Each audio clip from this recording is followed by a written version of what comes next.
வந்துட்டு விஷால் சார் உட்காந்து பேசலாம் சொல்லிட்டேன்னா, ஏன்னா இப்போ வைரல் சென்சேஷன் இதெல்லாம் இப்போ சார். ஆனா இந்த பாட்டு நீங்க அப்போ ரிலீஸ் பண்றது ஃபர்ஸ்ட் வைரல்ல வந்தவர் தான். இன்னைக்கு கூட வைரல் ஃபீவர்ல தான் வந்திருக்காரு. பாவம் ஜரம் இருக்குது சார். நான் சொல்றேன், ஒரு சிங்கர் பாடணும், அந்த சிங்கர் வந்து வித்தியாசமா இருக்கணும். ஆனா இனிமே வந்து பாடவே கூடாது வாழ்க்கையில அப்படின்னு சொல்லும் போது நான் டோர் ஓபன் பண்ணி பாரு, இவரு தான் பாடுறாரு அப்படின்னு சொன்னாங்க. விஷால் சார், இந்த கதை சொன்னா அவங்க ரெண்டு பேரையும் மேல கூப்பிட்டுலாமா? நீங்க என்ன நினைக்கிறீங்க? Why don't we sit down and have a chat about this? Please வாங்க.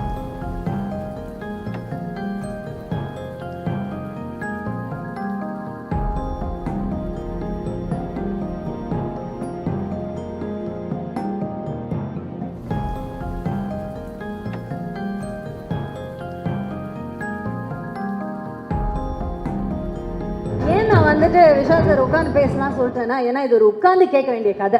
ஏன்னா ஒரு சாதாரண சிங்கர் கிடையாது இல்லையா, ஒரு மகத்தான சிங்கர். ஏன்னா இந்த வைரல் சென்சேஷன் இதெல்லாம் இப்போ சார்.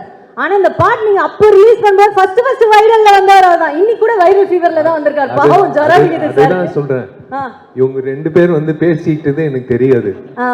இனிமே வந்து அந்த சிங்கர் வந்து இனிமே பாடவே கூடாது அப்படின்னு சொல்லி கரெக்டா டோர் ஓபன் பண்றேன். இவர் தான் சிங்கர். இவ்வளவு நல்ல மனசு கூடிய இந்த ஃப்ரெண்டு எப்படி இந்த முடிவுக்கு வந்தாருன்னு அவர்கிட்ட கேட்போம். ராஜா, எனக்கு ராஜா தான் தெரியும். விஜயன் எனக்கு ராஜா தான் தெரியும். நாங்க வந்து காம்போசிஷன் வந்து ஹாஸ்டல் டேஸ்டே பண்ணிட்டோம். ராஜா கிட்ட வந்து ஒரு ஒரு சீன் சொல்லுவேன். ராஜா வந்து கம்போஸ் பண்ணுவாப்ல, ரொம்ப கஷ்டப்பட்டு வந்திருக்காப்ல. சாதாரண விஷயம் இல்ல, ரொம்ப கஷ்டப்பட்டு வந்திருக்காப்ல. But I hate a feeling that he is going to make it. ஏன்னா அந்த டேலண்ட் வந்து இட் வாஸ் லைக் அன்பிலீவபிள்.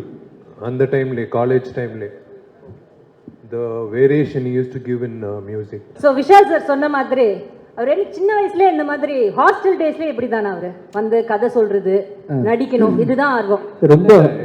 அப்போ எனக்கு நடிப்பு டைரக்ஷன் தான். ஓகே, சோ அதனால தான் நானும் ராஜா வந்து ஒரு நாள் உட்காந்து ஹாஸ்டல் ரூம்ல வந்து ஒரு ஒரு சீன் சொன்னேன். அதுக்கு வந்து கம்போசிஷன் பண்ணாப்ல. எனக்கு ஞாபகம் இருக்கான்னு தெரியல. Why don't you share about that? College படிக்கும்போது அவங்க அப்பாவோட படம் மகாபிரபு, ஐ லவ் இண்டியா அந்த மாதிரிலாம் ரிலீஸ் ஆச்சு. நான் வந்து திருநெல்வேலியிலேருந்து ஒன்றுமே தெரியாது எனக்கு சென்னையை பற்றி. பஞ்சம்புலைக்கு வந்த கதை தான். நம்ம வந்து பார்க்கும்போது இவர் எவ்வளோ பெரிய ஸ்டாரோட பையன்.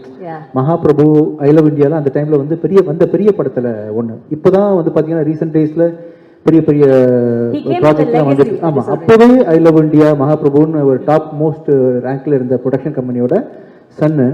அப்வியஸ்லி வந்து ஃபில்ம் நாலேஜ் நிறைய இருக்கும், ஆக்ட் பண்ண போறாரு தான் தெரியும். But the way he spoke to me, அந்த டைமில் நான் வந்து என்கிட்ட கலந்து பேசிக்கிட்டது அதெல்லாம் கீதா தான் வருவாங்க. ஆனால் ரொம்ப ரொம்ப ஹம்பிளான ஆள், ஆக்சுவலாக ரொம்ப ஹம்பிளான ஆள்.